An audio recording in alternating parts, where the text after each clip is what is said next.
Welcome back to Project 65 Golf, everybody. Ryan Fackler, Greg Gibson. We're out at Greg's home track, Shelbyville Country Club. It is freezing and there's still snow on the ground. We're in the midst of the early March cold snap, but that doesn't stop us to keep the content flowing. We're going to walk 9 today. Yeah. We're going to kind of work on course strategy, get you some more swings on video of me so you can start identifying that helps. Some tendencies to work on as far as lesson direction. Yeah, it's it's early in the year, and this is really Ryan's fault. Because yesterday when I was at work, he just blew my phone up with text messages. Here's my swing, here's what I'm thinking. This all the day after I talked him out of some major swing change. But it's apparent to me that he's motivated and wants to get to work on his golf game, and I can't blame him for that. I'm just going to make him suffer, and we're going to do it outside in the cold. It's all right. That's what layers are for. That's right. Yep. People over in the UK can sympathize. They probably deal with this a good majority of the year. Yeah, I think all the UK YouTubers dress like this for all their videos, don't they? Yeah. Just a standard part of it. We're not going to dig too deep today. We're just going to hit some shots, have some fun. Like Ryan said, get some video. Yep. So we can do a little work and do a little eval. Okay. Let's get to it.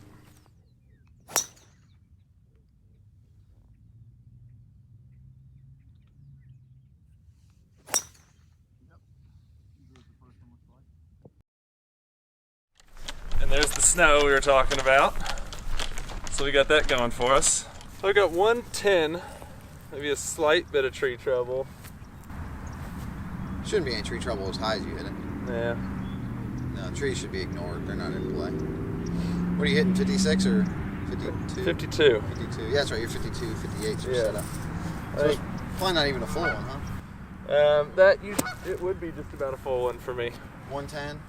Well, so the problem is I can carry it 120 and it spins back to 110. Yeah. So I think I can just give this a good rip. Worst case, I'm on the front of the green. With it being a little cold, I'm not too worried about going long. Yeah, you're a touch downhill too, so that might help you get back to the hole. Okay. I like the club. Lie's pretty good. Yeah. Little heavy. Yeah, a little heavy. That's a putt though. No spin back on frozen greens. No spin back. You know, that ball coming out rough too, I didn't say it, but I knew it was going to take a little spin off of it. Did you read this from under the hole? What? Yeah. Yeah.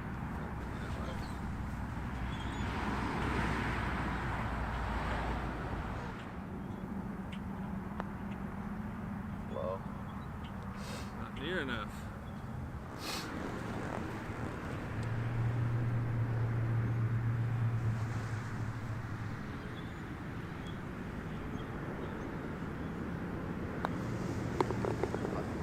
Thank you. And honestly, the biggest challenge on this golf hole is the wind. There's a neighborhood beyond this that we're going to play the next couple holes through. But when you hit this shot above the visual tree line there behind the green, the ball is really exposed. It's one of the highest points above there with no tree blockage.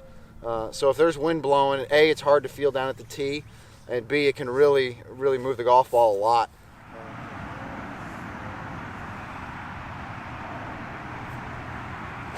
Oh, heavy again. Hustle, boo-boo. God. That was garbage. Where'd you aim that shot? I was aiming right at the pin. No, your alignment was dead at where that golf ball went. Really? It was well left, yeah. Which, Caddy penalty for being behind the player at alignment. So where are you? Like that? Your shoulders are still left. Toe line's left. Yeah, you're aimed at the left third of the green. No way. Yeah. Call me a liar.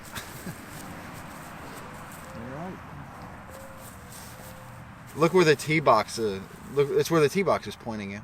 Yeah. If you look at the line of the 4 tee markers there, visual cues play a huge role in this, and especially older golf courses. A lot of times when they've been lengthened or redesigned, or greens moved, or tees moved, the tees do not line up correctly with where your starting lines need to be. You as a player need to be very cognizant of blocking out visual cues, and kind of honing in. 18 at Neville Mead tee box is that same way for me. Yeah, par 5? Yeah, because it always frames you to the left, right towards the bunker and the heather. Yeah. And it's hard for me to be confident put one out right. All right. So here's what we're going to talk through my nemesis. The soft landing high shot doesn't have to be a flop shot. Like, I don't care about a flop, but I need something that will Because one, I'm not going to get a lot of check on these greens. Yeah. Because it's icy. And it's uphill. There's It's a lot uphill. working against you, yeah. So if I get something up that just lands softer, I'm much more likely to get it closer to the hole. Golf terminology, we're going to stop this ball with trajectory. Yeah. It doesn't have to be spinning a lot. We just have to get it in the air. Yeah. And your lie's really good. Ball's sitting high. It's not bad. If you can hit the ball with your club face, even if it's minutely, just slightly open to the target. Yeah. It's going to avoid any top spin that might come out of a little draw shape. So maybe even almost like a bunker shot, just slightly weaken the grip to get the face open and then regrip. Okay. So you don't have to hold it open through impact so much as just have it open in your hands. And you don't need to have the club flipping forward. We can still hit down and through the golf ball, holding the angle. So that was the misnomer that always goes around that I struggle with when I would try to do a flop shot. You know, I'm moving it forward and I'm trying to get like a little flippy. I don't really attempt the shot a lot because I know my game and I know it's just destined for disaster. So I'd rather just put one 15, 20 feet past, try to make a putt, than do something stupid. But this is just one area of my game. I don't like people to hold the club square, grip it, and then open it. That's altering your hand position and changing what your hands do through your impact. I like to just set the face a little open and then get your normal grip. Yeah. I mean, it's just like you do for a bunker shot. So what I'll typically do is, you know, just set it down like this and then try to grip it. Yeah. And then. Yeah. And from then on, it's just about the weight of the shot, how hard you're going to hit it, and understanding the miss pattern. This is. You know, very important. We're not snipers. You know, we're not always going to be on point. So if you leave yourself a 15-footer long, that's fine. Just don't leave it under the hole. Yeah. You know, that's where we bring. And that's it. With every trouble coming back to me, I'm going to put a little extra sauce on it just to make sure it gets up there. Mm-hmm.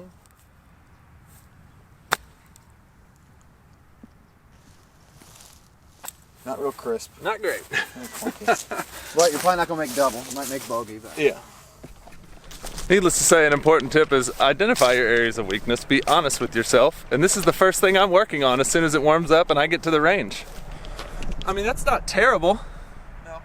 I can deal with that. I mean, if you've planned the shot properly, that should really be about as bad as you get. And you've still got a chance to make par and almost no chance of making double. Yep. So you're taking your medicine. And that was pretty much what I was going for. What you reading here? All right, so I'm reading downhill. It's going to work back to my left from here, but to the right. Okay. Based on the first putt and how much that actually broke. Remember, that green's right next to a lake. Yeah. Yeah. I would say this would probably tend to want to drain towards the lake, but they funneled it down to there. You've got to break it right, don't you? Down there. This green sits above. All the water runs around this green. Very little runs over the green to the lake because it's essentially an elevated green from three sides. All right, so with this one I'm thinking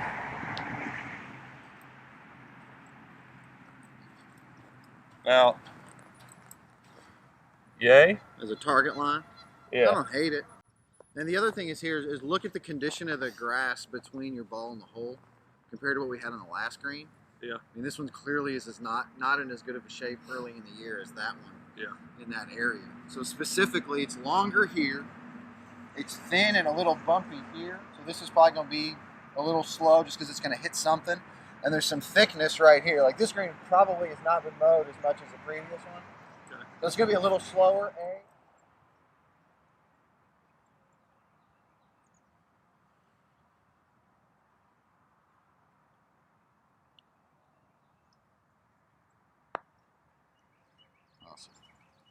Hit it. Hit the ball.